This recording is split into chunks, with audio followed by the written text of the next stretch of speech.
Om.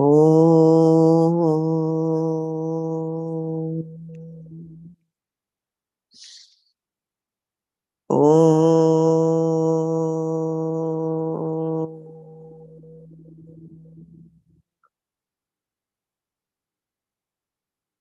Om.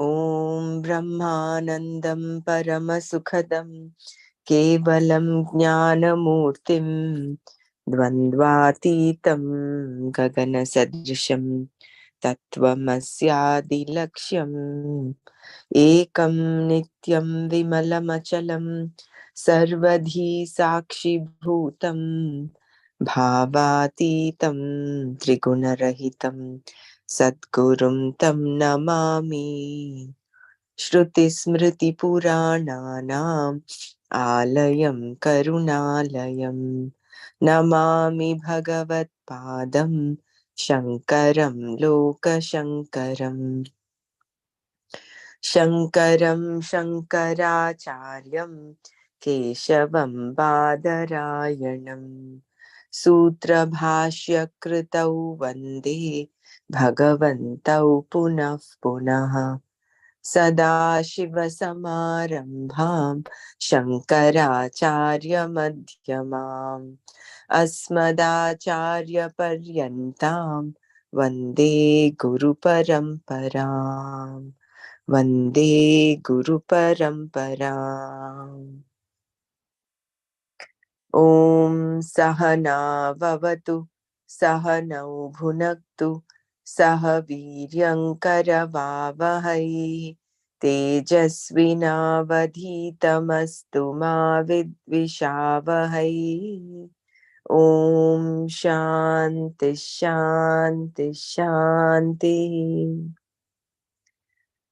Narayanam Namaskritya Naram Chaiva Narottamam Devim Saraswatim Vyasam Tato Jayamudirayet.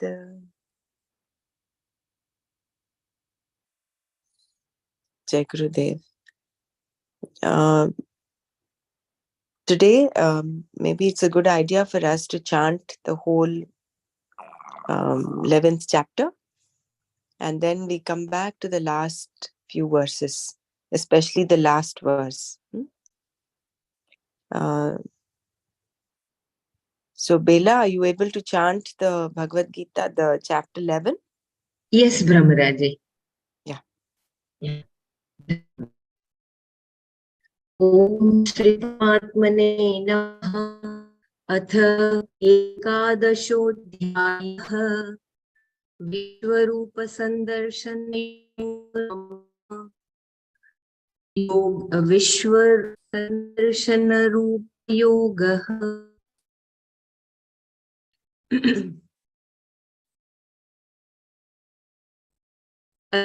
Vacha Danugrahaya Paramam Guhyamatmasangam Yavayuktam Vachena Hoyam Vyo Mama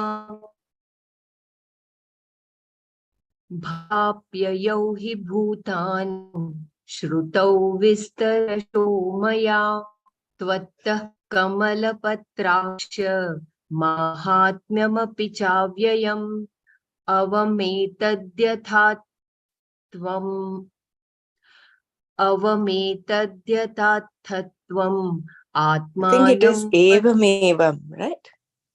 Evametadya. Yeah. Evametadya. It is Evameta. This is Chinmaya Bhagavad Gita I am reading. It is Evameva, Brahmaraji. Evametad. Evametadyatathat.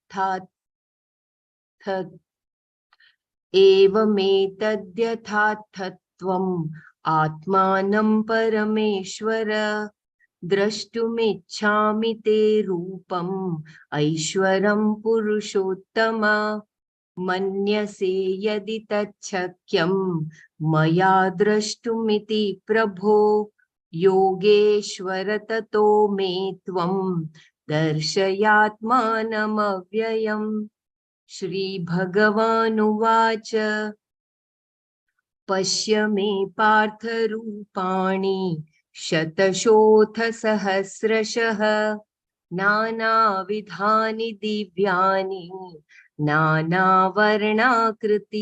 च पश्यादित्यान् वसून् रुद्रान् अश्विनौ मरुतस्तथा बहून्यद्रष्टपूर्वाणि पश्याश्चर्याणि भारत इहैकस्थं जगत्कृत्स्नं पश्याद्य सचराचरं मम देहे गुडाकेश यच्चान्यद्द्रष्टुमिच्छसि न तु मां शक्यसे द्रष्टुम् अनेनैव स्वचक्षुषा दिव्यं ददामि ते चक्षुः पश्य मे योगमैश्वरम् सञ्जय उवाच एवमुक्त्वा ततो राजन् महायोगेश्वरो हरिः दर्शयामास पार्थाय परं रूपमैश्वरम् अनेकाद्भुतदर्शनम् अनेकदिव्याभरणम् व्यानित्योद्यतम्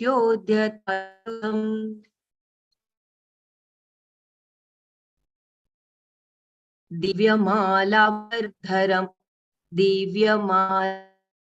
दिव्यमाल्याम्बरधरम् दिव्यधनुलेपनम्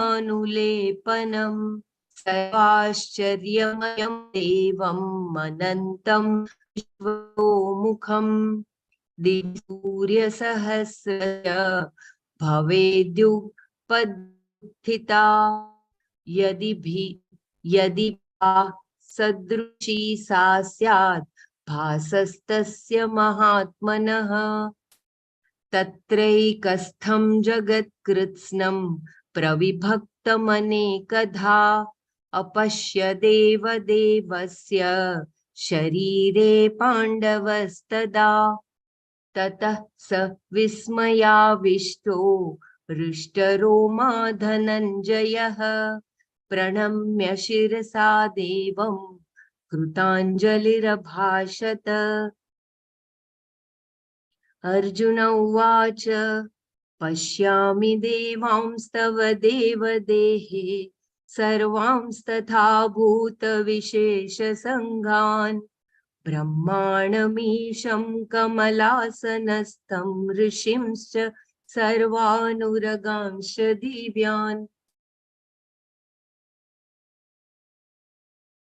अनेकबाहूदरवक्त्रनेत्रं पश्यामि त्वां सर्वतोऽनन्तरूपं नान्तं न मध्यं न पुनस्तवादिं पश्यामि विश्वेश्वर विश्वरूप किरीटिनं गदिनं चक्रिणं च तेजोराशिं सर्वतो दीप्तिमन्तम् पश्यामि त्वां दुर्निरीक्षं समन्तात् दीप्तानलाकद्युतिमप्रमेयम् त्वमक्षरं परमं वेदितव्यम्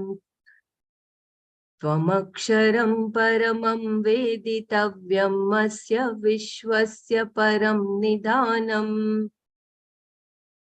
त्वमव्ययः शाश्वतधर्मगोप्ता सनातनस्त्वं पुरुषो मतो मे अनादिमध्यान्तमनन्तवीर्यम् अनन्तबाहुं शशिसूर्यनेत्रम् पश्यामि त्वां दीप्तहुताशवक्त्रं स्वतेजसा विश्वमिदं तपन्तम् ध्यावा पृथिव्योरिदमन्तरं हि व्याप्तं त्वयैकेन दिशश्च सर्वाः दृष्ट्वाद्भुतं रूपमुग्रं तवेदं लोकत्रयं प्रव्यथितं महात्मन् अमीहि त्वां सुरसङ्घा विशन्ति केचिद्भीताः प्राञ्जलयो गृह्णन्ति स्वस्तीत्युक्त्वा महर्षि सिद्धसङ्घाः स्तुवन्ति त्वां स्तुतिभिः पुष्कलाभिः रुद्रादित्या वसवो ये च साध्या विश्वेश्विनौ मरुतश्चोष्मपाश्च गन्धर्वयक्षासुरसिद्धसङ्गा वीक्षन्ते त्वां विस्मिताश्चैव सर्वे रूपं महत्ते बहुवक्त्रनेत्रं महाबाहो बहुबाहुरुपादम् बहूदरं बहुदंष्ट्राकरालं दृष्ट्वा लोकाः प्रव्यथितास्तथाहम् नभस्पृशं दीप्तमनेकवर्णं व्यात्ताननं दीप्तविशालनेत्रम् दृष्ट्वा हि त्वां प्रव्यथितान्तरात्मा धृतिं न वै विन्दामि शमं च विष्णो दंष्ट्राकरालानि च ते मुखानि दृष्ट्वैव कालानलसन्निभानि दिशो न जाने न लभे च शर्म प्रसीद देवेश जगन्निवास अमी च त्वां धृतराष्ट्रस्य पुत्राः सर्वे सहैवावनिपालसङ्घैः भीष्मो द्रोणः सुतपुत्रस्तथासौ सहास्मदीयैरपि योधमुख्यैः वक्त्राणि ते त्वरमाणा विशन्ति दंष्ट्राकरालानि भयानकानि केचिद्भिलग्ना दशनान्तरेषु सन्दृश्यन्ते चूर्णितैरुत्तमाङ्गैः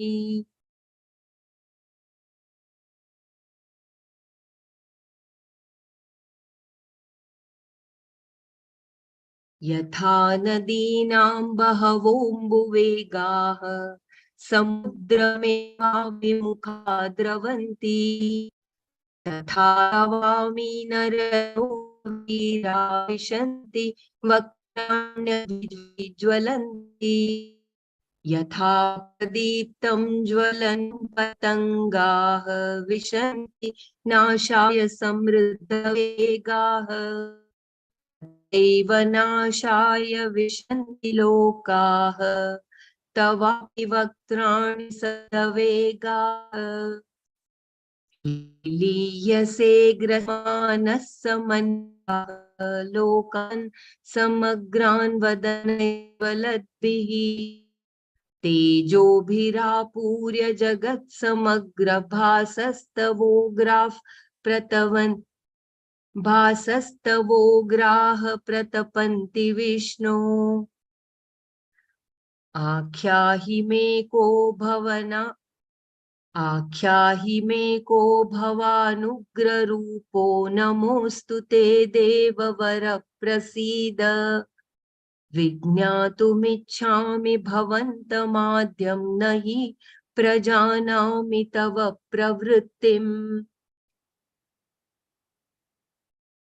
श्रीभगवानुवाच कालोऽस्मि लोकक्षयकृत् प्रवृद्धाः लोकान् समाहर्तुमिह प्रवृत्तः ऋतेऽपि त्वां न भविष्यन्ति सर्वे येव स्थिताः प्रत्यनीकेषु योधाः तस्मात् त्वमुत्तिष्ठ यशो लभस्व जित्वा शत्रून् भुङ्क्ष्व राज्यं समृद्धम् मयैवैते निहताः पूर्वमेव निमित्तमात्रं भव सव्यसाचिन् द्रोणं च भीष्मं च जयद्रथं च कर्णं तथान्यानपि योधवीरान्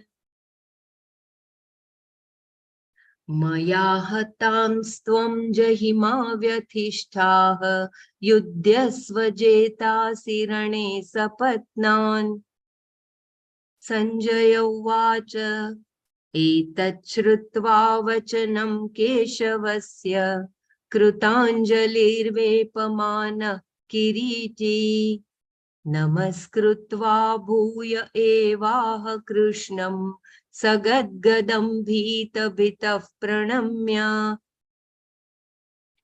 अर्जुन उवाच स्थाने ऋषिकेश तव प्रकीर्त्या जगत्प्रहस्यत्यनुरज्यते च रक्षांसि भीतानि दिशो द्रवन्ति सर्वे नमस्यन्ति च सिद्धसङ्घाः कस्माच्च तेन न मेरन्महात्मन् गरीयसे ब्रह्मणोऽप्यादिकर्त्रे अनन्तदेवेश जगन्निवास त्वमक्षरं सदसत्तत्परं यत् त्वमादिदेवः पुरुषः पुराणं त्वमस्य विश्वस्य परं निधानम् वेत्तासि वेद्यं च परं च धाम त्वया ततं विश्वमनन्तरूप वायुर्यमोऽग्निर्वरुणः शशाङ्कः प्रजापतिस्त्वं प्रपितामहश्च नमो नमस्तेऽस्तु सहस्रकृत्वः पुनश्च भूयोऽपि नमो नमस्ते नमः पुरस्तादथ पृष्ठतस्ते नमोऽस्तु ते सर्वत एव सर्व अनन्तवीर्यामितविक्रमस्त्वं सर्वं समाप्नोषि ततोऽसि सर्वः सखेति मत्वा प्रसभं यदुक्तं हे कृष्ण हे यादव हे सखेति अजानता महिमानं तवेदं मया प्रमादात् प्रणयेन वापि यच्चावहासार्थमसत्कृतोऽसि विहारशय्यासनभोजनेषु एकोऽथवाप्यच्युत तत्समक्षं तत्क्षामये त्वामहं प्रमेयम् पितासि लोकस्य चराचरस्य त्वमस्य पूज्यश्च गुरुर्गरीयान् न त्वत्समोऽस्त्यभ्यधिकः कुतोऽन्यो लोकत्रयेऽप्यप्रतिमप्रभाव तस्मात् प्रणम्य प्रणिधाय कायं प्रसादये त्वामहमीशमीड्यम् पितेव पुत्रस्य सखेव सख्युः प्रियः प्रियार्यार्हसि देव सोढुम् अदृष्टपूर्वं हृषितोऽस्मि दृष्ट्वा भयेन च प्रव्यथितं मनो मे तदेव मे दर्शय देवरूपं प्रसीद देवेश जगन्निवास किरीटिनं गदिनं चक्रहस्तमिच्छामि त्वां द्रष्टुमहं तथैव तेनैव रूपेण चतुर्भुजेन सहस्रबाहो भव विश्वमूर्ते श्रीभगवानुवाच मया प्रसन्नेन तवार्जुनेदं रूपं परं दर्शितमात्मयोगात् तेजोमयं विश्वमन्यमाद्यं यन्मे त्वदन्येन न द्रष्टपूर्वम् न वेदयज्ञाध्ययनेन दानैः न च क्रियाभिर्न तपोभिरुग्रैः एवं रूपशक्य अहं लोके द्रष्टुं त्वदन्येन वीर मा ते व्यथा मा च विमूढभावो दृष्ट्वा रूपं घोरमिद्रुम् दृष्ट्वा रूपं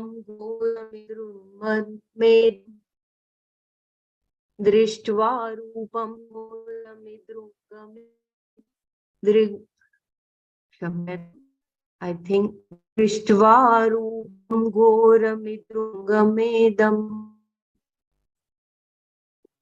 Kindly correct me if my pronunciation is ashuddham. व्यपेद्भिः प्रीतमनः पुण्यं तदेव मे रूपमिदं पश्य. संजय उवाच इत्यर्जुनं वासुदेवस्तथोपकं रूपं दर्शयामास भूयः आश्वासयामास च भीतमेनं भूत्वा पुनः सौम्य वपुर्महात्मा. अर्जुन उवाच दृष्टवेदं मानुषं रूपं तव सौम्यं जनार्दन इदानीमस्मि संवृत्तः सचेताः प्रकृतिं गतः. भगवानुवाच सुदुर्दर्शमिदं रूपं दृष्ट्वानसि यन्मम देवा अप्यस्य रूपस्य नित्यं दर्शनकाङ्क्षिणः नाहं वेदैर्न तपसा न दानेन न चेज्यया शक्य एवं विदो द्रष्टुं दृष्ट्वानसि मां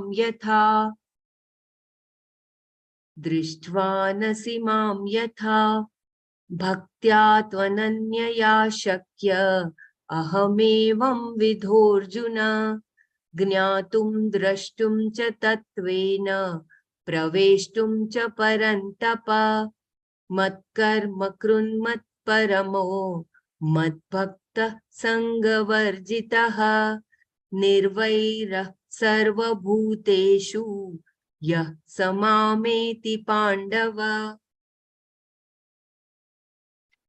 ॐ तत्सदिति श्रीमद्भगवद्गीतासु उपनिषत्सु ब्रह्मविद्यायां योगशास्त्रे श्रीकृष्णार्जुन संवादे विश्वरूपदर्शनयोगो नाम एकादशोऽध्यायः. ॐ तत्सत्. अथ द्वादशोऽध्यायः भक्तियोगः. अर्जुन उवाच एवं सततयुक्ताये भक्तास्त्वां पर्युपासते ये चाप्यक्षरमव्यक्तं वित्तमाः. ॐ तत्सत्. सर्वं श्रीकृष्णार्पणमस्तु.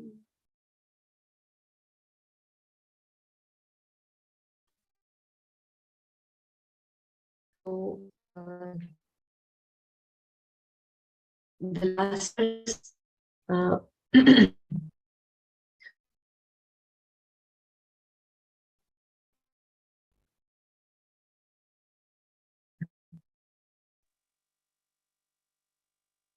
as guided by Brahmaraji, the last verse we can repeat. If you want me to repeat the text before also, let me know. Okay. I hope all of you agree the last verse only. I think one previous one also, no? Like yeah. Okay. Okay. Yeah, I was also thinking the last two verses. Yeah. Dhanyavad. So it is Bhagwan's answer. He answers this Bela, I think you can read that, but I'm wondering whether you could read the the meanings of all the words, just the meanings, the Okay. Only transliteration the translate. Okay. of the verses, You mean all the verses? all the verses.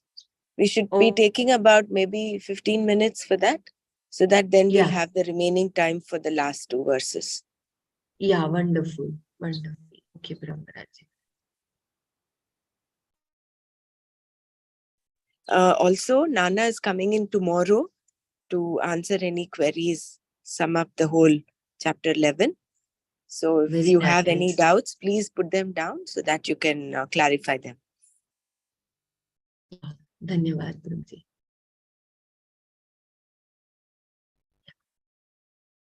If you have the Gita, instead of this, will take time consuming if you're moving the screen on this Yeah. PDF.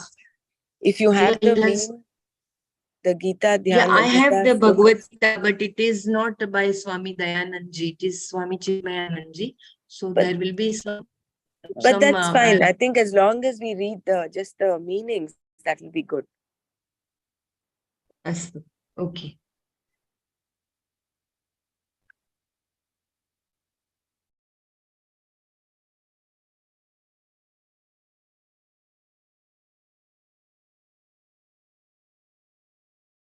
So Arjuna said, by this word of the highest secret concerning the self, which you have spoken out of compassion towards me, my delusion is gone. Second verse. The origin and destruction of beings verily have been heard by me in detail from you, O lotus-eyed Krishna, and also your inexhaustible greatness. Now, third shloka. Now, O Supreme Lord, as you have... Sorry to interrupt. No Yeah. need to say third shloka, fourth shloka. Just read Okay. the meaning. So it will be like a flow. Okay? Okay. Okay. And I believe, Brahmaraji, the explanation is just one line here, and here it is little different. So if you insist, then I will continue with Chinmayaji or... Actually, for another 5 minutes you do, then I'll take it up. I have the Gita home study where only the meanings are mentioned. I will read that. Then it will be like a Wonderful. good flow. Okay? You just Okay. continue for another 5 minutes. Yeah. Okay. Okay.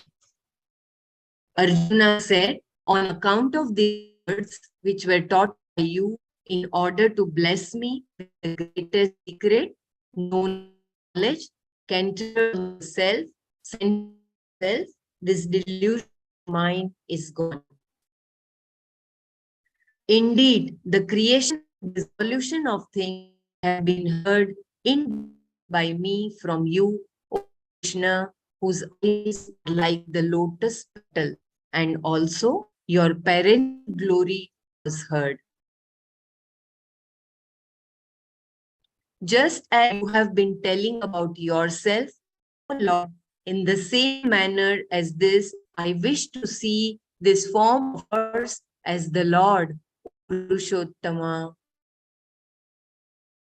If you think it is possible for me, O Lord, to see that form of yours, then, O Lord of the yogis, please show me your perennially eternal self. Shri Bhagavan said, see Arjuna, hundreds and thousands of my forms of many varieties, effulgent and of many colors and shapes. See the Adityas, Vasus, Rudras, two Ashwinis, as well as the Maruts. See Arjuna, many other wondrous forms never seen before. Today, here in my body, please see the entire world, movable and immovable, in one place, Arjuna, and anything else which you wish to see. But it is not possible for you to see me with your own eyes alone. I will give you an extraordinary eye. Please see my wondrous power. Sanjay said, having spoken thus, then, O king, the limitless lord of all yogis, whose grace destroys all papa, showed to Arjuna his wondrous, all-inclusive form. That form consisted of countless mouths and eyes, countless wondrous objects, countless extraordinary weapons raised for use. It was wearing celestial malas and garments. It was anointed with special sandal paste. Uh, there is breaking voice. Just do let me know. I will just repeat. That form consisted of countless mouths and eyes, countless wondrous objects, countless extraordinary weapons raised for use. It was wearing celestial malas and garments, was anointed with special sandal paste. It was all wonder, was endless, and was one that spanned all the directions. If the 1,000 effulgent suns should simultaneously appear in the sky, that effulgence would be equal to the effulgence of that great Lord. Then, there in the body of the Lord of all gods, Arjuna saw the entire world remaining in a single form, but distinctly divided in a manifold way. Then, overwhelmed with awe, with his hairs standing on end, Arjuna, saluting the Lord with his head, hands folded together, said, In your body, O Lord, I see all the celestials as well as hosts of different types of beings. The Lord Brahma residing in Brahmaloka, seated on the lotus, and all the rishis and celestial snakes. I see you having countless arms, stomachs, mouths, and eyes. From every quarter, you have endless forms. I see that you have no end, no middle, and again, no beginning. O Lord of creation, O Lord of the cosmic form. I see you as one who has a crown and a mace and a disk, as a mass of brilliance with light on all sides, and therefore difficult to see. From every angle, I see you having the brilliance of a conflagration and the blazing sun, and as one who is not knowable as a limited object. It is my appreciation that you are imperishable, limitless, the one who is to be known. You are the ultimate basis, cause of this world. You are not subject to change, the protector of the perennially eternal laws. You are eternal. You are the complete being. I see you as one who has no beginning, middle, or end, with endless arms like the moon and the sun for your eyes, and a mouth like the blazing fire, who heats, energizes this world by his own might. Indeed, space in between heaven and earth, and all the quarters are pervaded by you as one form. O Lord, seeing this wondrous, frightening form of yours, the three worlds are shaken. Indeed, these hosts of good people are entering into you. Some who are frightened pray with hands folded. The group of rishis and siddhas, yogis, having said, Let there be well being, worship you with praises full of meaning. The Rudras and Adityas, the Vasus and those who are Sadhyas, Vishvedevas, Ashwins, Maruts, Ushmapas, and the host of Gandharvas, Yakshas, Asuras, and Siddhas are all looking at you, being struck with great wonder indeed. O mighty armed, seeing your immeasurable form of many mouths and eyes, of many arms, thighs, and feet, and of many projecting teeth, the people are afraid, and so am I. Indeed, seeing you as one who is touching the heavens, effulgent of numerous forms, open mouth and with large brilliant eyes, O Vishnu, I, whose mind is deeply disturbed, do not find courage or composure. Indeed, seeing your faces, which have protruding canines and are equivalent to the fire of dissolution, I do not know the directions and I have no peace. Be pleased, O Lord of the Lords, O Lord in whom the world exists. And all these sons of Dhritarashtra, along with hosts of kings, hurriedly enter you, and also Bhishma, Drona, and Karna, along with our most important fighters, hurriedly enter your frightening mouths with projecting canines. Some are seen sticking between the teeth with their heads crushed. Jai Gurudev Bela. Yeah. I will take over. Just that I'm going to read from the text that is just the meaning. So I will not be able to project it right now, but you can all just listen. Huh? I can continue scrolling if you wish. Uh, Or maybe you can just read continuous flow. yeah, As you you can wish, scroll it. Raj. You can scroll. I will just read continuously. Okay. Okay. Just as the many swift moving waters of the rivers flow towards the ocean alone, so too these heroes of the world of men enter your burning mouths. Just as moths enter a glowing fire at full speed for their destruction, so too indeed people also enter your mouths with great speed for their destruction.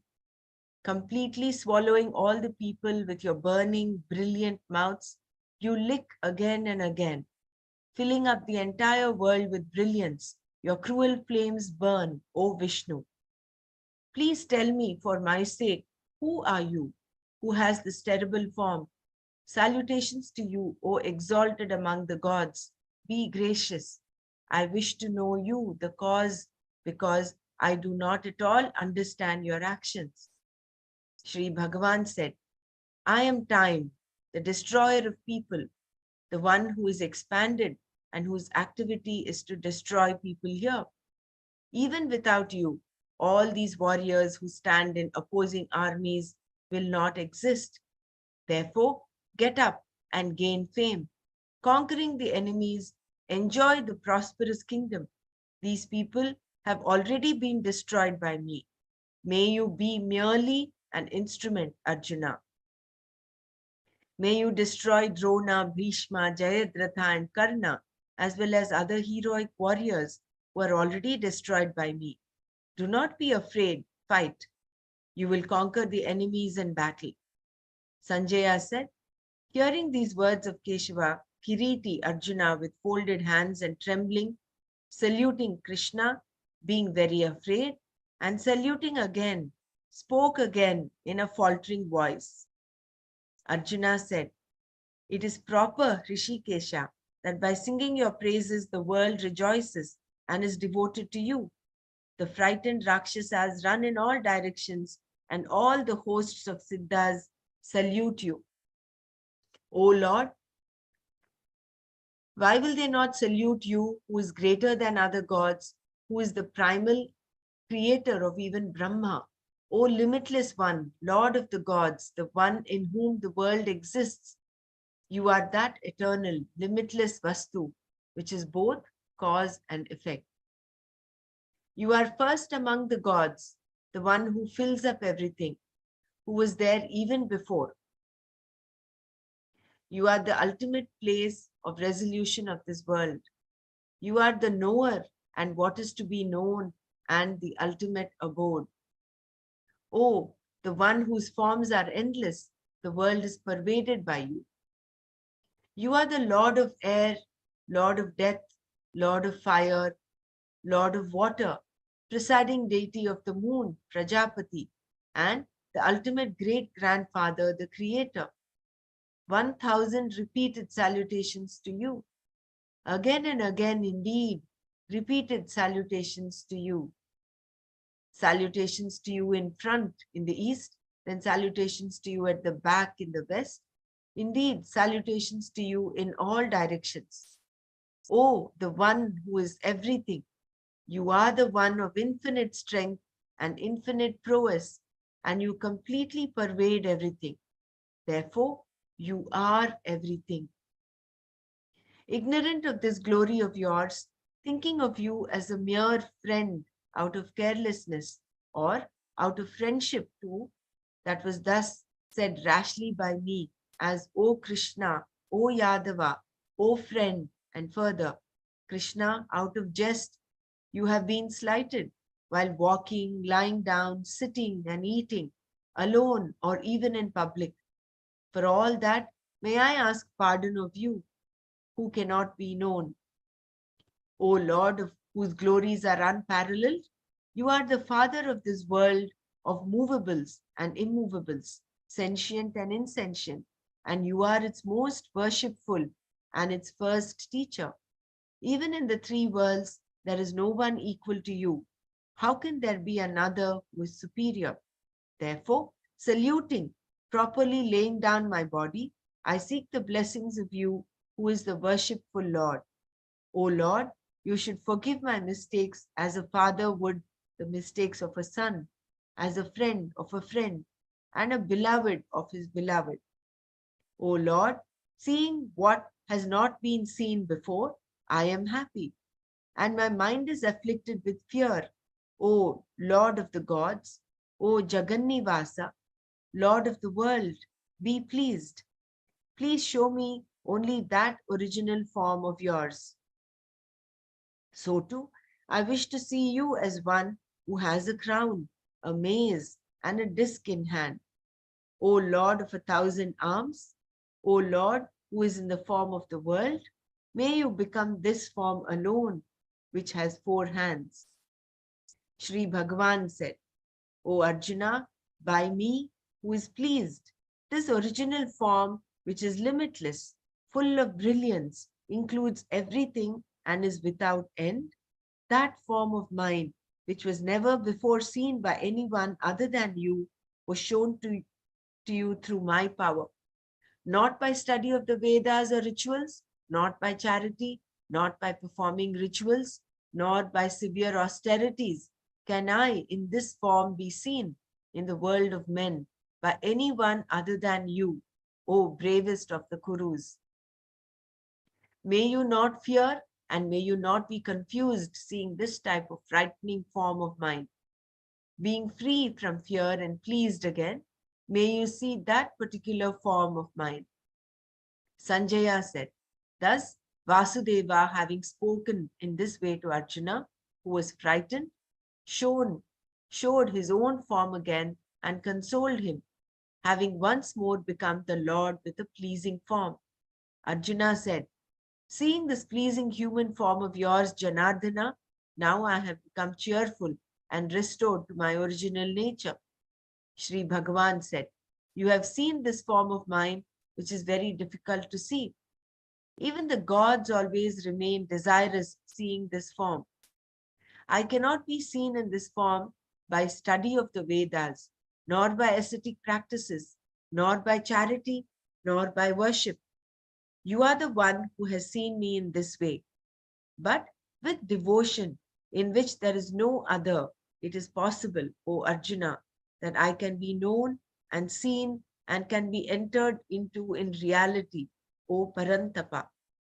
Among all people, the one who does all action for my sake, for whom I am paramount, who is devoted to me, free from attachment and free from enmity, comes to me, Pandava.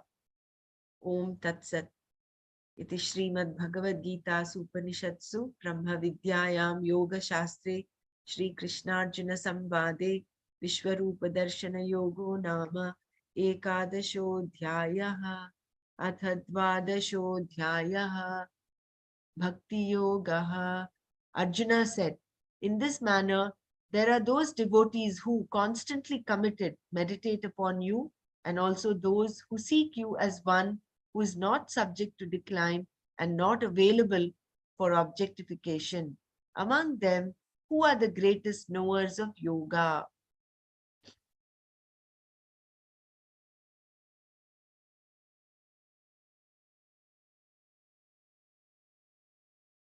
So we'll just go back to the PDF and read the meanings of the last two verses.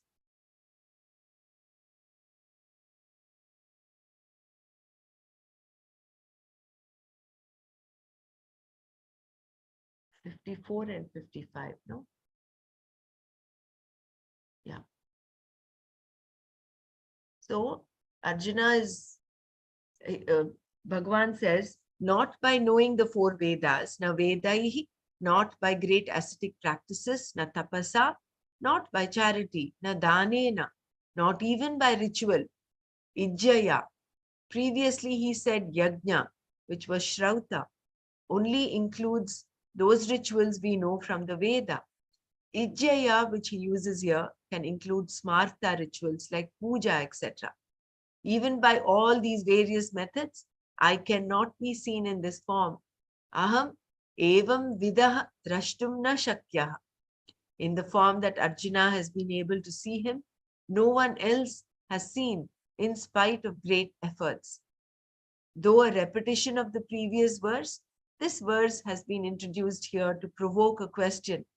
If this vision is not attainable by all these great practices, yajna, dana, tapas, etc., how then is it possible for one to see you? He answers this in the next verse. Bhaktya tvananyaya shakya aham evam vidorjuna jnatum drashtum cha tatvena praveshtum cha parantapa. So, but with devotion in which there is no other, it is possible, O Arjuna, that I can be known and seen and can be entered into in reality, O scorcher of enemies. This is purely in keeping with the Shastra. There is no longer any magic here. It is possible to see me in this form, Krishna says, by a devotion that admits of no other. Ananyaya bhaktya. Anya means another. Ananya means without any other. Therefore, a devotion which does not imply any other thing is Ananya Bhakti. What does it mean? This has been interpreted to mean that only by devotion to Krishna, not Rama or any other god, that you get this vision of Ishvara. But the meaning here is a devotion in which there is only Ishvara, none other. So that is Ananya Bhakti. That is the devotion in which there is only Ishvara and none other. Generally, we are committed or devoted to a number of things: money, one's partner, duty, and so on. And there is a little bit of devotion to God also. On certain days of the week or at certain times of the day, we turn our attention towards God. Because our devotion is divided among various things, God has to wait for his turn. When money making and counting is over, when devotion to music, to this and to that is all over, Bhagavan gets his chance, the last chance. Then slowly a person finds that the little bit of devotion he had for the Lord has grown to cover a few more things. He finds that money is also Bhagavan, wife is Bhagavan, children are Bhagavan, till finally the whole world is Bhagavan. That is Ananya Bhakti. The devotion goes nowhere else except to Bhagavan. That requires a lot of inquiry, vichara.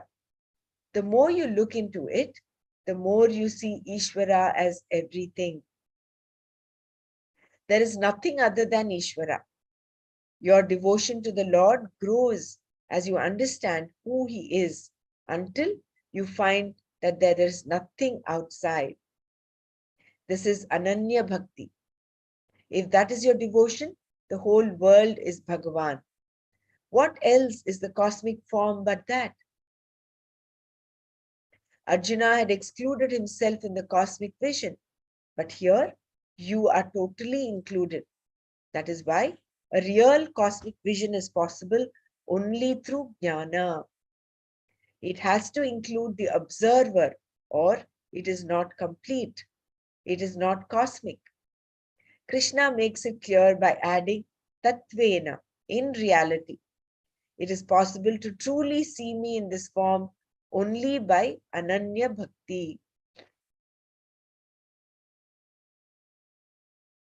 I can be seen and known, aham jnatum drashtum cha shakyah, because he has said, see, the jnana is not mere paroksha jnana through study of the Shastra. It is a clear, immediate knowledge. If you understand that there is Brahman who is infinite and the cause of creation, it is indirect knowledge, paroksha jnana. But if you know, I am the cause, it is direct knowledge, aparoksha jnana. That step is a very big step and is what they call darshana, vision. It is seeing it in reality, tattvena, because it is a knowledge which includes the person who sees. That knowledge of the Lord, which includes the individual, is what they call tattva jnana. So this jnana, aparoksha jnana, includes the person who sees it. And what is the result? Thereby he gains moksha. He enters into and becomes one with Ishvara. He is no longer separate from the Lord, even when the body dies. Praveshtu means to enter, but it is like a wave entering into the ocean in the sense of understanding that it is water, not a wave. That is the pravesha, the knowledge that releases the wave from being a separate entity. This is called moksha and is accomplished, Krishna points out here, by Ananya Bhakti. Only with an appreciation that there is no other thing except Ishvara is it possible for you to see me in this original form. What Arjuna saw was not truly the cosmic form. The real cosmic form has to be understood to include you. These are all things that must be properly understood. Otherwise, you can embark upon an eternal struggle to see the cosmic form by intensifying your acts of devotion. Even if you see it, you will be as frightened as Arjuna. Therefore, it is important to understand that Ananya Bhakti is seeing only Bhagavan and is only possible through knowledge, a knowledge that includes the knower. So, to get the knowledge, you come to Shastra, and in order to develop Ananya Bhakti, you require the Jnana. Jnana and Ananya Bhakti are they are the same, basically, no difference. You're seeing Ishvara in everything, including yourself, including the observer. In the next verse, Lord Krishna sums up the chapter and also all that has been said so far.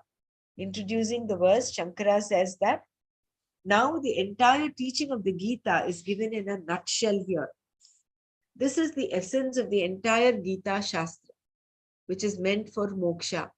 And this moksha has to be pursued with the help of either of the two lifestyles. One of total commitment to knowledge, where knowledge is pursued to the exclusion of everything else, This is sannyasa, or knowledge is pursued along with a lifestyle of karma yoga. This includes not only what has already been said, but what may be said later. This is what is said by Krishna. Mat karma krin mat paramaha mad bhakta sangha varjitaha nirvaira sarva bhuteshu yasamameti pandava. Among all people, the one who does all action for my sake, for whom I am paramount, who is devoted to me, free from attachment and free from enmity, comes to me, Arjuna. The one who has all the things listed here is the one who reaches me. Saha mam eti. Krishna says here, addressing Arjuna as Pandava, the son of Pandu. Who is that person? Mat karma krit. One who performs action is a karma krit.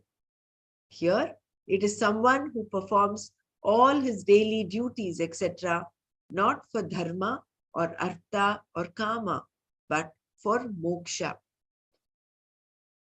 which is Ishvara Swarupa.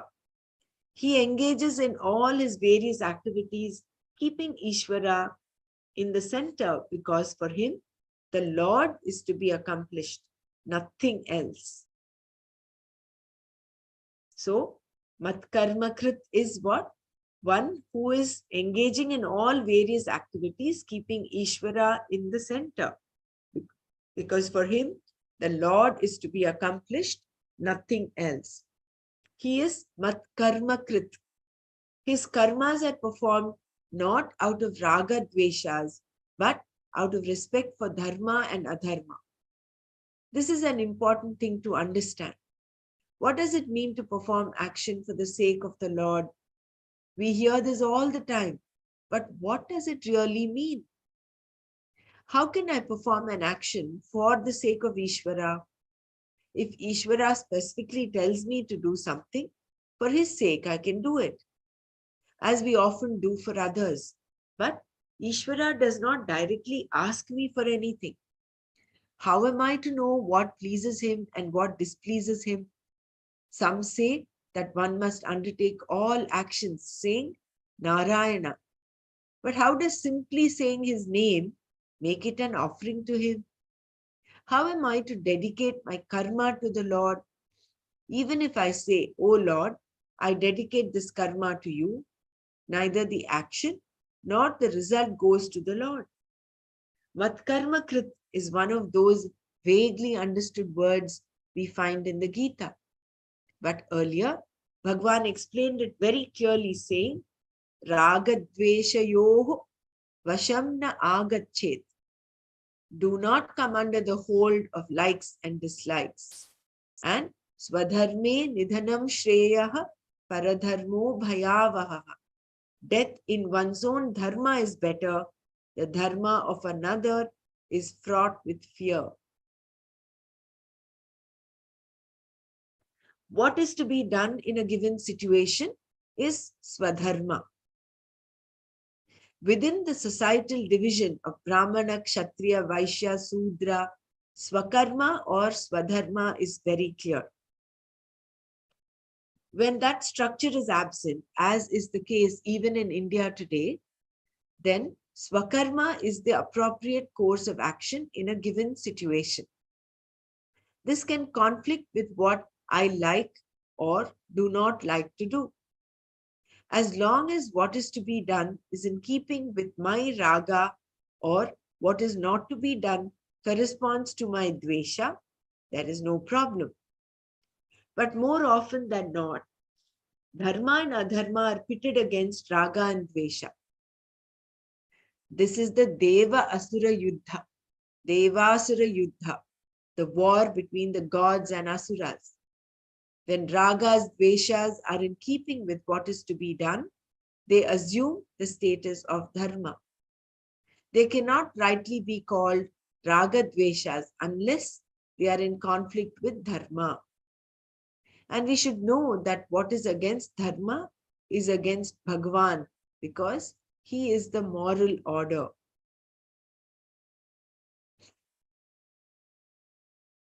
In human interaction, we sense these natural laws and learn to adjust our behavior accordingly. But the laws are not created by us. They are Ishvara Srishti, which is why they are universal. Without any education, every human being has knowledge of dharma and adharma. At least we are very clear about what others should and should not do to us. That we all commonly sense. And when we all commonly sense something, that is order. Moreover, the moral order and free will are connected. We do have a faculty of choice. If we did not, there would be no necessity for a moral order because we would be perfectly programmed like the animals. So we do have a faculty of choice. The moral order and free will are connected. We have a faculty of choice. If we did not, there would be no necessity for a moral order because we would be perfectly programmed like the animals. But there is a free will, and it is intimately connected to the moral order. Because I have a free will, I can always align it with my ragadveshas and go against the order. It does not join dharma all the time.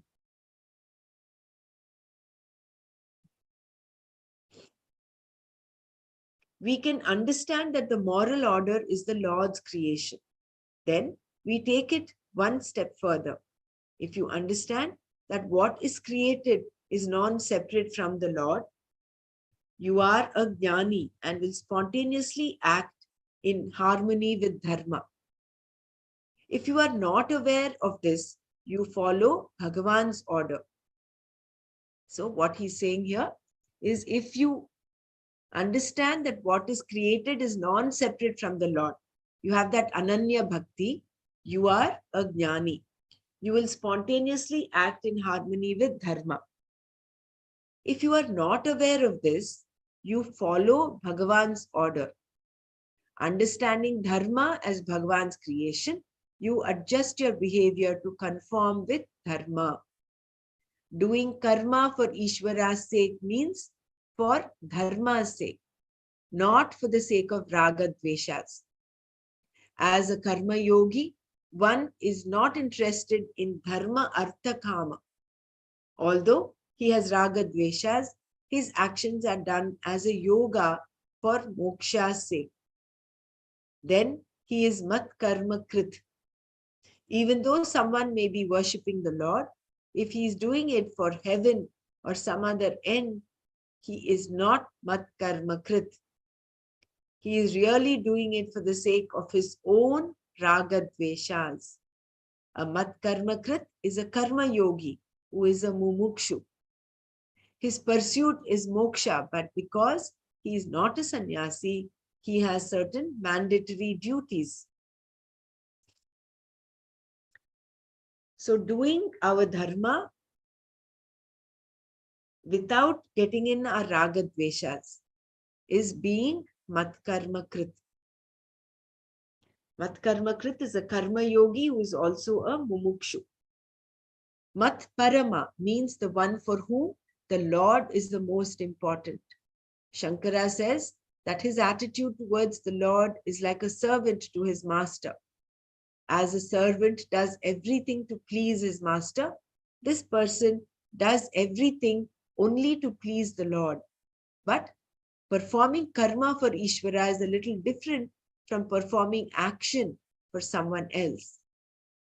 In doing something for someone, though you may want to please the person, you do not look upon the person as an end.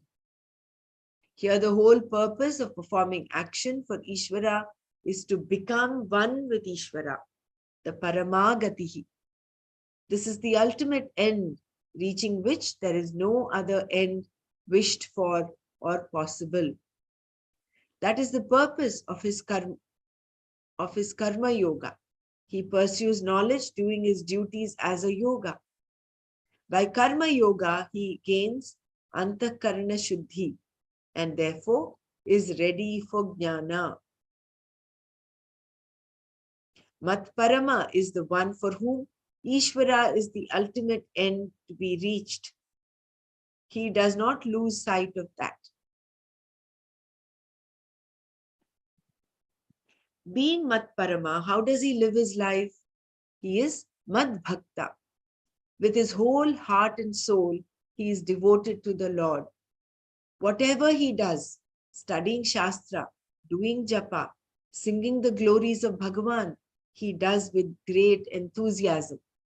It is natural because one is always enthusiastic about what one loves. He knows very clearly that Ishvara is the end to be accomplished, for which he is a karma yogi. When Matparama and Matkarmakrit have already been said, why is it necessary to say Madbhakta? Without devotion, he will not be able to do all that is necessary to be a karma yogi. He may be doing his swakarma, but if his understanding of moksha is vague, his bhakti will also be vague. Bhagavan says Madbhakta here to indicate his enthusiasm. It shows that his commitment is complete. If you remember in chapter 3, it was said a karma yogi has necessarily to have bhakti. Necessarily, he should recognize Ishvara as the karma phala data. Without that, there is no karma yoga. So the bhakti comes in because he recognizes Ishvara as the karma phala data and the dharma dhyaksha. So And what is the difference between Matparama and Madbhakta? Some difference. Madbhakta is he is the aspect of karma yoga is coming there. Matparama is he is the ultimate end. He is everything. He is the end to be accomplished, nothing else. It is not pursuing his raga dveshas. Whatever he's doing his swakarma in line But with dharma. Madbhakta is like he is a karma yogi too. Yeah, Madbhakta is a karma yogi. Karma yogi. And he is Sangavarjita, free from attachment. Attachment is usually to an object. Shankara mentions a few of them here. Dhana, wealth, Dhana, wealth, Putra, son or daughter, Mitra, friend, Kalatra, wife, Bandhu, relatives. These are all things to which you can become attached. A friend can be an object of obsession. So can wealth, children, etc. Sangavarjita is a person who is free from such obsessive attachment, which is really emotional dependence.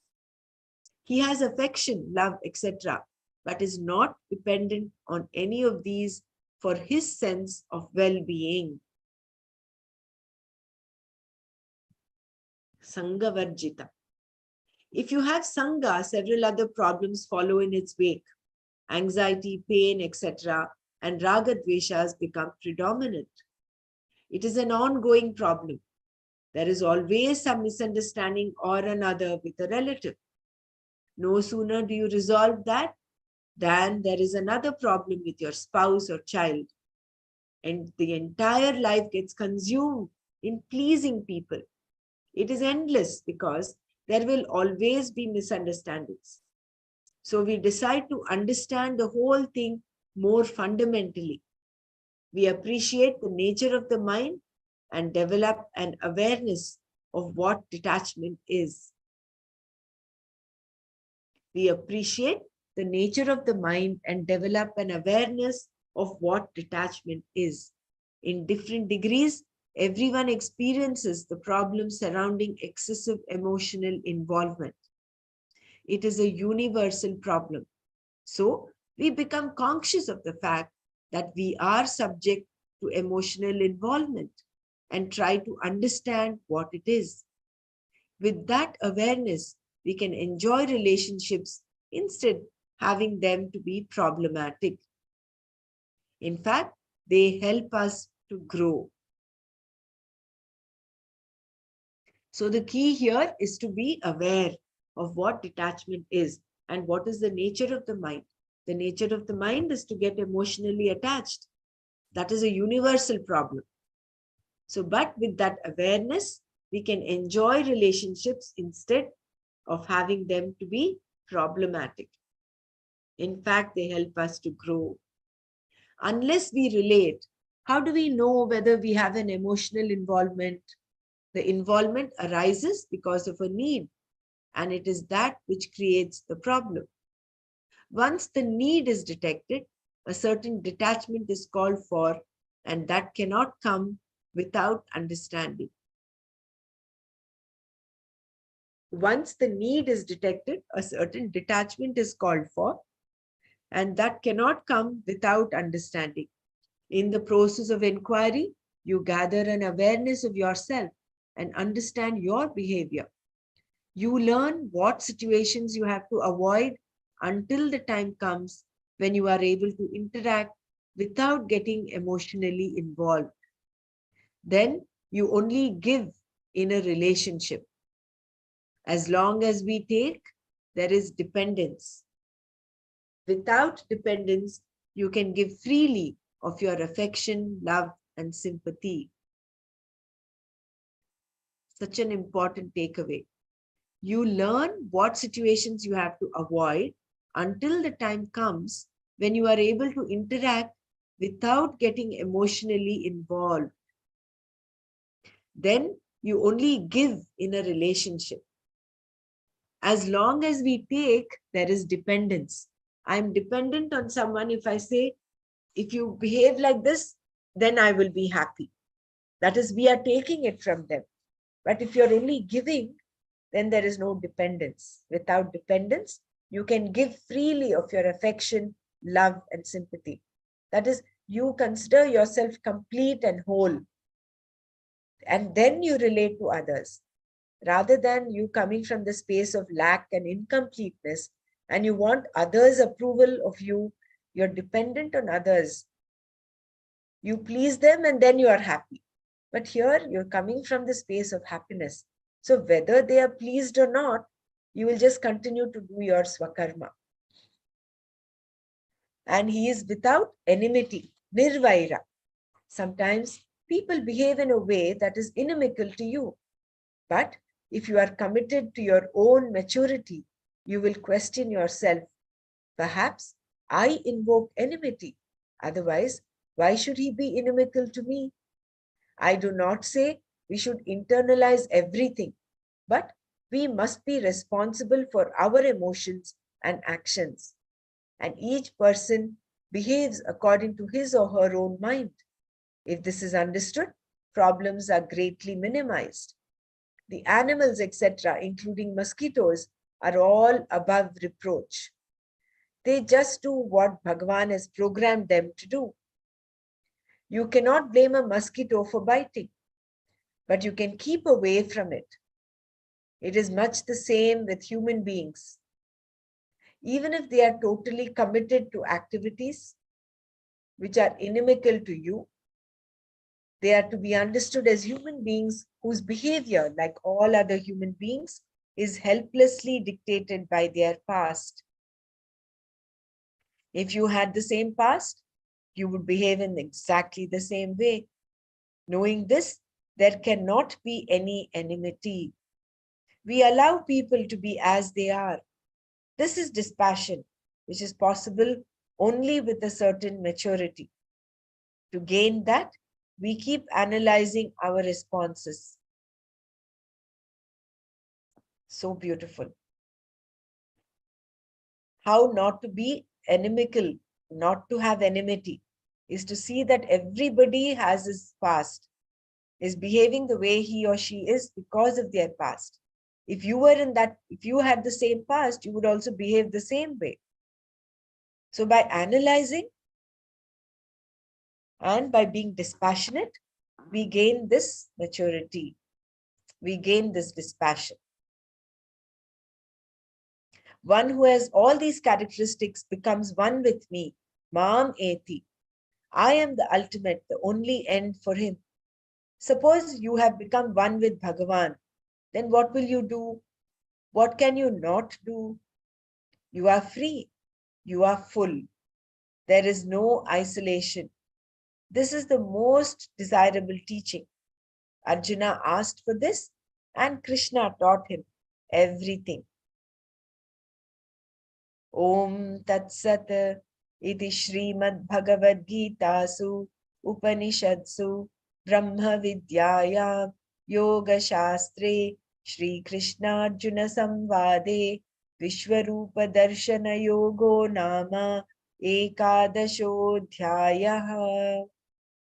Thus, in the Bhagavad Gita, which is but Upanishad, in the dialogue between Krishna and Arjuna, thus ends the 11th chapter, which has as its topic the Vishwarupa, the vision of the cosmic form. Atha dvadashodhyayah bhakti yogaha Arjuna uvacha evam satata yuktaye bhaktastvam paryupasate tesham nityabhiyuktanam yogakshemam vahamyaham. I don't think I'm chanting the correct verse, but I've just chanted that. This is, so we'll break for Manana. We'll all close our eyes and just reflect upon this profound teaching and share our understanding.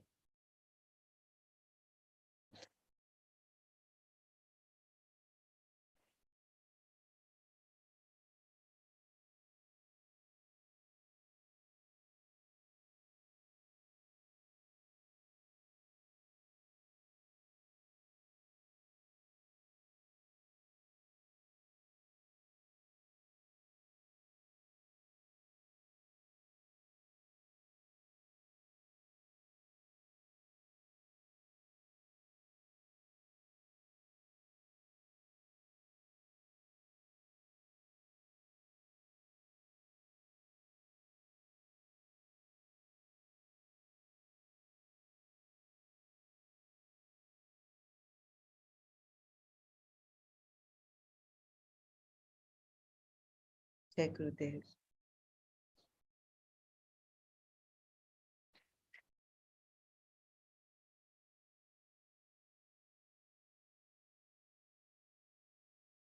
Every word of the last verse is so pregnant with meaning, and it is like giving us a roadmap of how our attitude should be, how our yoga, what our actions should be. Mat karma krita, mat paramaha, mat bhakta sangavarjita, nirvairas sarvabhuteshu yassa mameti pandava. This verse is worth memorizing and recollecting time and again.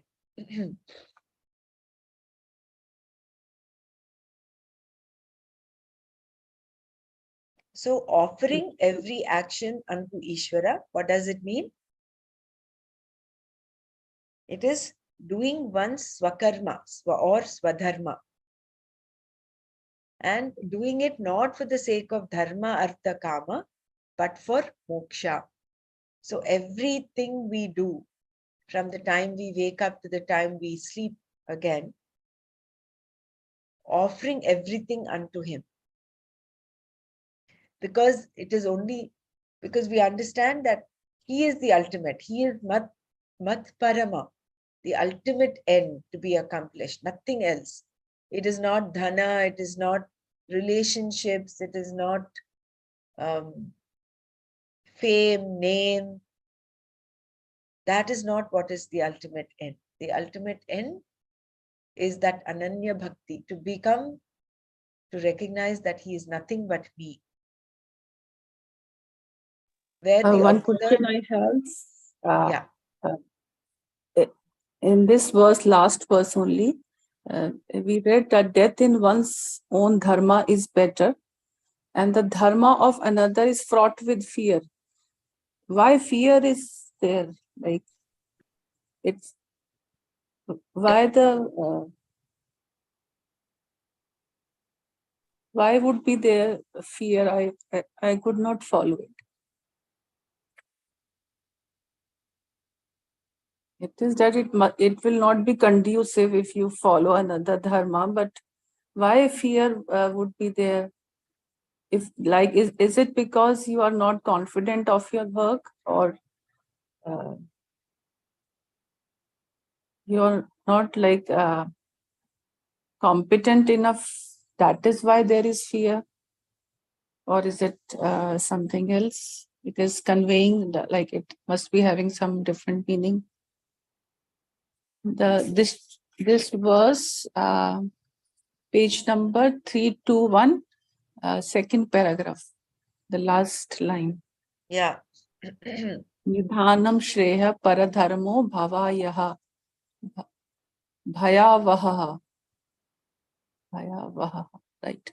Yeah. Nidhanam par Shreya.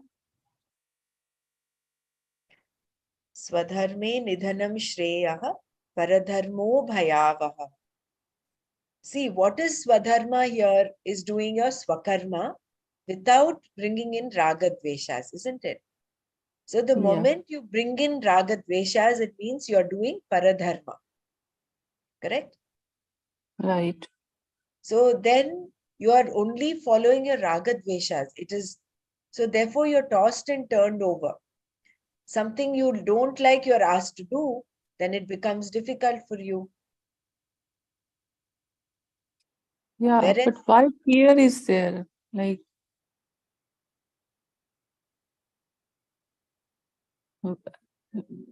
it is that your results would not be good. You will not be in a profitable situation. But why would one have the feeling of fear if one is not following his or her own dharma? Fear should not be there, no? Why, if somebody is following some dharma, he would be following it with his whole effort. So why fear would be there? if he is not following his dharma, there will be fear. That is what is mentioned. No? Yeah. If he's not following his dharma, Yeah. then he will be fraught with fear. I mean, a simple example. You can bring this question to Nana. It's a very good question. A simple example is supposing you've done some wrong. You've done some things simple. I mean, a very mundane example. You've stolen something from someone. It's again maybe not the best example. So won't you have that fear of being caught? That is there throughout So constantly, that, isn't it? yeah, I but that is, extreme it example, is but like, yeah, it is that if you are following your dharma, you are doing all your jobs related to that.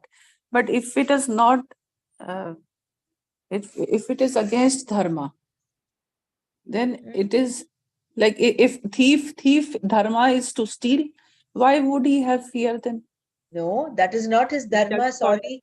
No. like Remember, if a what is thief, dharma? he thinks I am to steal, this is my No. profession, like, No. no. That is the wrong, that is not the understanding of dharma. What is dharma? If you remember in the introduction to Gita, it is the universal order. Every being knows what is right, Yeah, what is wrong. what is right What and you what is don't wrong. want others to do to you is adharma. What Yeah, you want others to do to you is dharma. So you do what you want others to do to you. You don't want others to steal from you, therefore you don't steal. So stealing becomes adharma. So you can't say here the dharma of a thief is to steal. There is nobody who is supposed to be stealing. That is yes, adharma, this is the adharmic. moral order of the universe, right? So there is a Yeah, moral order. So therefore, yeah, when you outstep this, of course, there is going to be fear. Can you sleep yeah, doing, comfortably if you've done some wrong? It pinches you, isn't it? It hurt. yes, It goes on pricking you. Even as much yes, as you think ill of others, that thought itself, why did I get that thought? It pricks you. So the dharma as long as you're doing swadharma, there is nidhanam shreyaha. It says even death is welcome, is good, is shreyaha. Whereas paradharmo bhayavaha, it is fraught with fear. I mean, this is my understanding, but you can please bring up this question tomorrow when we have Nana session, and I think Nana will be able to explain it better with more examples. Okay.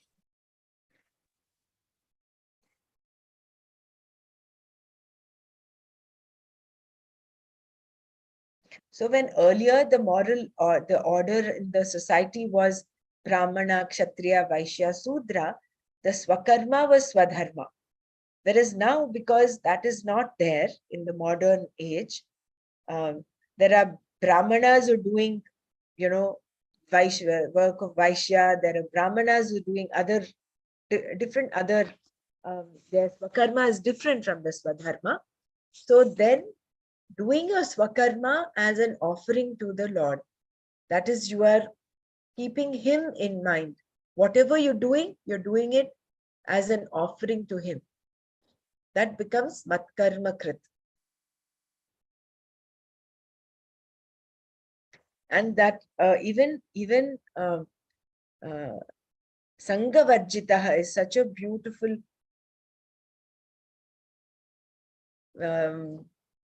understanding. If we are able to relate to all our relationships, whether it is our own, whether it is wealth, fame, name, whether it is your wife, your spouse, your children, friends, give them all due credit, but come out of the space of dispassion. You give and not take. That is the underlying thing with respect to relationships. Then you're coming from that space of fullness, of contentment. Then whether or not that person acknowledges you, you will do what is to be done. You will not be in the mode of trying to please everyone. That wanting to please is such a it's a tiring, it's very, very tiring on a person. You can be living your whole life trying to please people, but ultimately there will not be. There will be some misunderstanding, there will be some skirmishes. But if you come from the space of, this is what I'm supposed to do, I will do my duty, I'll give whatever it requires and not take. That is what Gurudev keeps saying. In a relationship, you must come from the space of giving. What can I contribute to the relationship? If there is someone inimical to you, maybe look within and say, maybe my behavior has brought out that enmity. So then when you go within rather than without, rather than blame others, you take responsibility for your own actions, your feelings, and not blame XYZ. Jay Gurudev, also everybody's behavior is dictated by their past. By their past. So it will be, so in that case, will be more compassionate. Isn't it? What a beautiful revelation that will be. Rather than blaming them for what they're doing or how they are, you'll come out of the space of compassion.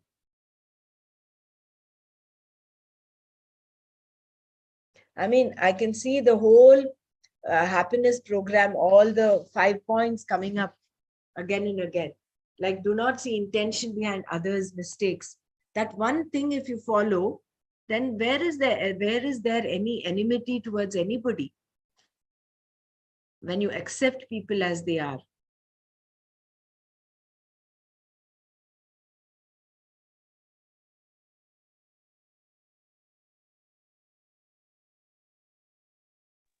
Also in this, the Sangha Varjita, free from attachment, if you remain in that knowledge of like Atma and Anatma, and the best thing is that Brahma Jnana Vali Mala.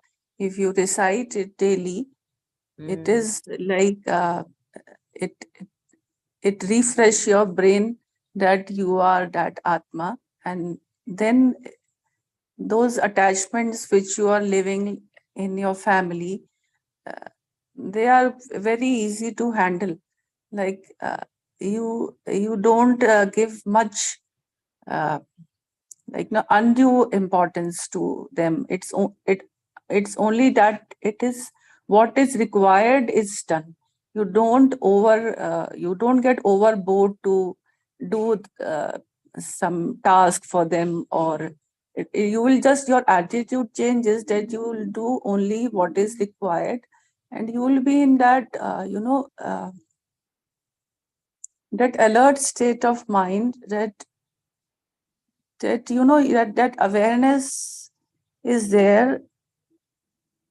Like it happens, like my attitude has been changing from few months, that I was a person who used to do, I wasn't pleasing person, but I had this tendency that I do this also for her, this for him, like that thing, no? That nobody is not in that, that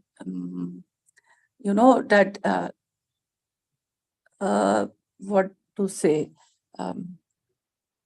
like you fulfill the needs before it is asked for. In this way, I used to do in this manner, that sometimes I had to, like, physically maybe I'm so much tired, but still, and this tendency is so much ingrained that though I lessen it, but still it still persists. But I have been working on it, that not to do much than what is required.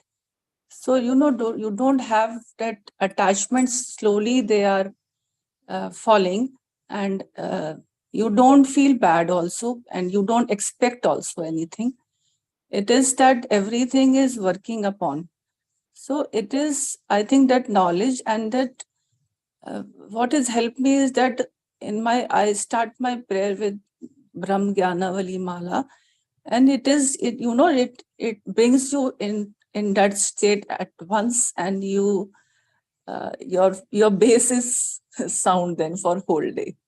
It is a very good practice what Nana ji said, and it's very beautiful. Beautiful. Yeah. It will keep you so centered in all your dealings with people, right? Yeah, very right. This second line, Nirvaira, Nirvaira that sarva bhuteshu. means that what is the meaning of it? That what they are given? Nirvaira is Nirvaira who's Without free hatred, from enmity. without enemy. Yeah, enmity. Free from attachment and free from enmity comes to me. Okay. Okay. Which is And why also, Gurudev says, no? Says, Smarami also very powerful in the morning chant. which one? Pratah Smarami. Yeah, any of these shlokas for that matter, not only number one that they're Sanskrit shlokas, they really can, they inspire that. There's a wave of that beautiful uplifting feeling that you get when you listen to or chant Sanskrit shlokas. It touches something very deep and ancient within. But knowing their meanings, it becomes even more powerful. Which is why when we talk of Nirvaira, Gurudev keeps mentioning this: do not hate anybody. That, that becomes a very strong impression. That is a friendliness, Sanyama. Positive way of thinking, Nirvaira, is friendliness. And the more you hate a person, the more the karam bandhan is being getting strong. So in next life, then again that relation will be again in a more severe form. So it's better that you should be like letting go and forgiveness, letting go, all these qualities, they just by knowledge you cover quite a major portion of your feelings. Also, You are, okay. Also, Yeah. when you please someone, out of joy, also you can please someone, right? Not expecting anything. yeah, Just out of uh, joy, you can. it is like just like a mother who would take care of her children. So it is because of that joy that she is serving them or her family. It is not that she's asking for something. It is that inner joy that she's doing things. But I think that also we should limit. It is too much of everything is bad. So I think everything should be in proportion only. This I learned in very hard way in my life. So that's why I'm saying it's it should be like it should be done what is to be done and how much is to be done. It is some limit should be there. Otherwise, things gets very bad. And this one, which says God has to wait for his turn. We are devoted, our devotion is, we are committed and devoted to so many other things in our day-to-day life. And then you have a little bit of devotion towards God. That is not what is mat karma krit or ananya bhakti. Ananya bhakti is where you see him in everything that you do. Where finally you notice that money is Bhagavan, wife is Bhagavan, children are Bhagavan, till finally the whole world is Bhagavan. What a lovely attitude to have, the feeling to have. This is the major, I think, Haryo. This is the whole Bhagavad Gita essence comes into this paragraph. Very beautiful. No, even all of us, I'm talking of myself. When we come on this Zoom meeting for this 1.5 hours of Manana, it is like we're fitting it into our schedule. We're keeping some time for God, but not just here. If we are able to translate whatever we have learned and understood outside of this as well, because when we're in this space, there is a lot of sattva, only positive thoughts, uplifting thoughts, very, a very broad vision comes up. But when we go back into the world there, because of the power of our past, because of our vasanas, because of our prakriti, we might be doing things that we're doing. So that is where this inquiry comes. That is where the jnana comes. That is where knowledge is important. The combination of knowledge and ananya bhakti. The inquiry coming, if you've done something like a miss, coming back and say, oh, what happened? Why did this happen? Then you're better prepared when such a situation happens again. Then you're better able to keep yourself in the center. So that constant, that vichara brings in, that understanding brings in that dispassion, that detachment. And then, like Savita ji so beautifully said, listening to Brahma Jnana Vali Mala makes you feel you're complete within. You don't need anything. You are whole. You are that. The problem is we think we are kinchignaha, alpagnaha. That is the whole problem. We come from the space of lack. We don't come from the space of fullness, that purnatva.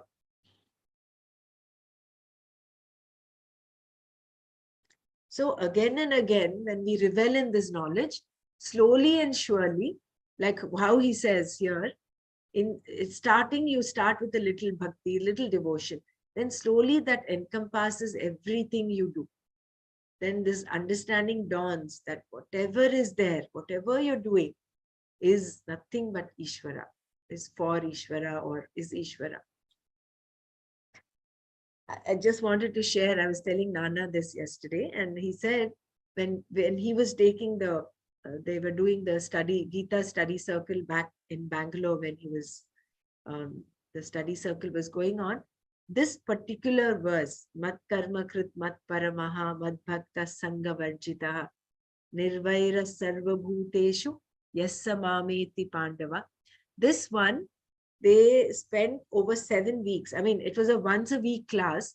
They spent 7 weeks discussing and understanding this verse. So this verse is actually, the punch of the whole Gita. It comes, whole Gita is there in this Gita Sar. Very nice. So if anybody of you has any questions for the whole chapter or any other part of Gita, please come up with your questions and we'll have a session with Nana tomorrow, the same time. Shall we close here? Anyone wants to add or share anything before we close?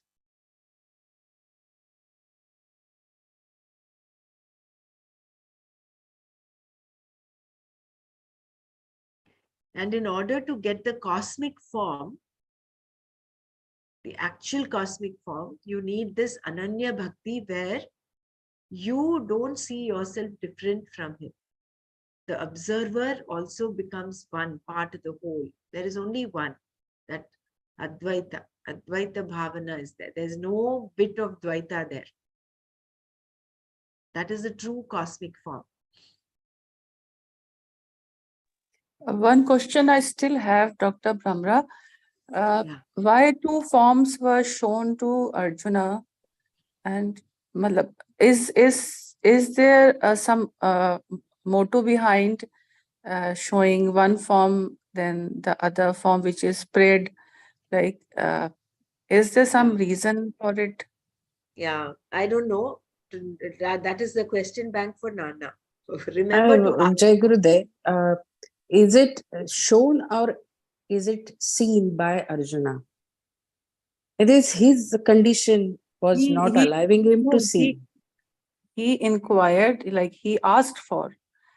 Yeah, but he may not be capable of seeing the whole thing because that Dvaita Bhavana must be still there. That's why he could not see. Isn't it? Yeah, but no, he saw, but he saw with Divya Chakshu, not Jnana Chakshu. Yes. He was able to see whatever the spectacle of the Vishwarupa, he was able to see. He was able to see all those 1,000 suns and those mouths and the destruction and all that he was able to see. That was only Divya Chakshu. But Arjuna did not have Jnana Chakshu. Therefore, he had the Dvaita Bhavana. Yes. But the Chaturhasta, the form of Lord Vasudeva, that he also asks again. No? He asks him. So he is asked for Vishwarupa first, and then because he's so frightened, he says, please show me your four-armed form, the one that I pray to. And then he says, come back to your original form. But that's also a nice question, Savitaji. Please make sure you can pen them down maybe so that we don't forget. Sometimes in the moment, we might forget what we actually wanted to ask. So please write them down and we'll talk about them tomorrow. The text of the chapter 11 in the group. You mean the PDF? Or just the verses, the meaning of the verses, Dr. Renu? The PDF you read just now, you read the text. Continue that. That was posted, no? Before we started chapter 11. Okay, it's there in the group. Okay, thank also you. You can check it in your email as well. Thank you so much. Okay. Yeah. Also, one more takeaway. adjusting your behavior according to the dharma is your free will. Hmm. Because our again autopilot statement will start, our own old pattern will come past behavior. So consciously we have to you know and being aware of whether our actions are being guided by raga dvesha, or are they guided by just the swakarma and the dharma, becomes paramount. We need to be watchful of these two slippery evils, raga and dvesha. But sometimes our karma are guided by the kala also, no time. I experienced it yesterday in the evening. Like I do the lamp lighting and I do one mala jap in the prayer room. So like it is just near about 8 o'clock. I do because before that the OPD patients keep on coming one by one. So after coming from OPD, I take a bath and do that lamp lighting and just one chapmala. Then as from last 15 days, my cook was not there. He's gone to his village. So it's been a hectic week, fortnight for me. So, yesterday it was like I read this text yesterday, and that postponing of that thing was happening. And I was in my mind, I was making food, and I was thinking that I just read it today. What am I doing? And it was time for dinner, and it was late also. So it was pricking me so hard that I gave the dinner, served the dinner to all the people in the house. And then I took a bath, and then I went to my puja room, and there it was nearly 9:15, 9:30. So, and then I did it, and after that I had my dinner at like 9:45. So it is sometimes, you are though you are in knowledge, but it is that call that it affects you a lot. Though it is planned that you do on particular time, but still sometimes you are not able to do. Yeah. Can I just suggest something here? I don't know whether it's the right suggestion, but it's just coming up for me. I wanted to share. See, kartum shakyam, akartum shakyam, anyatha va kartum shakyam. I know you have this discipline that you take a bath, light the lamp and do one japa. But when time is not conducive, when the situation is not conducive, you can do otherwise. Anyatha va kartum shakyam. So while serving dinner, while cooking or doing that, you can continue your japa. All you could do is just Yeah, light the lamp. that I always do. Whenever Correct. I am working, So I have that mantra in me going on. So then that is also part of japa, isn't it? So I Yeah, think but that very ritual, hard. it becomes a ritual. If you don't do one thing, you get caught up with that, and you are stuck with it. Oh, I didn't do this. So Is that it is, then because then it's maybe I'm not sure whether it is the raga for that action. So then probably that means you're bound by that. If you don't do that, you're kind of feeling yeah, incomplete. I'm not saying it makes me guilty. yeah, You feel that guilt that mm, you haven't done today. It's only that thing that it's been late. If it is late, still I do it just for the sake that I should do it, that it should be done, so I do it. Although it mm. was late, but still I did it So because somewhere somehow in my mind it was like, that I failed to do in time. So I'm just what reminded should I of do? this person in the ashram who had this ritual of taking Gurudev's blessings. There was a photograph there. He would take his Yeah, you blessing told it. Yeah, and go. So that was yeah. his ritual. Okay. Now, Gurudev himself, he was driving Gurudev. He was the driver. So he got into the car. Gurudev is already seated there. he said, please wait, I'll just finish one thing and come. So he was so bound by his action. So what I'm saying is, I'm not saying that having discipline is not correct. It is very good. When everything is conducive, you do accordingly. But are we bound by our own discipline is what is again a question mark, right? So Yeah. the whole purpose is to be free, to have that liberation. So I think coming out of understanding there is better than you know, I think So we should be more flexible. flexibility. Yeah. Being flexible is also part of this, right? Yeah. Because Right. otherwise then your guilt will disturb you. Where is the peace of mind you have? What are you doing all this for? You're doing all this for that freedom from within, that, isn't it? Yeah, So but it is somehow, that just a discipline of mine sometimes makes me act in that way. It's only that discipline which has been so much ingrained in from my childhood that it is no, maybe while because I'm not denying the fact that having discipline is important. You of course should do. But when you have such exceptions, I think you will have to do anyathava kartum shakyam. That way, still continue doing what you're doing, but in a different manner. yeah. That person there in the ashram, Gurudev is sitting next to him. He could have touched his feet. Why go Yeah. finish that ritual of going and touching the photograph, isn't it? Photograph, right. So he was bound by his own discipline. Yeah. Yeah. Yeah. Thank you so Anyway, much. good sharing. So we'll close here today and we'll meet up tomorrow. Om Loka Samasta Sukhino Bhavantu. Om Shanti Shanti Shanti. Om Tat Sat Shri Krishnarpanamastu. Jai Guru.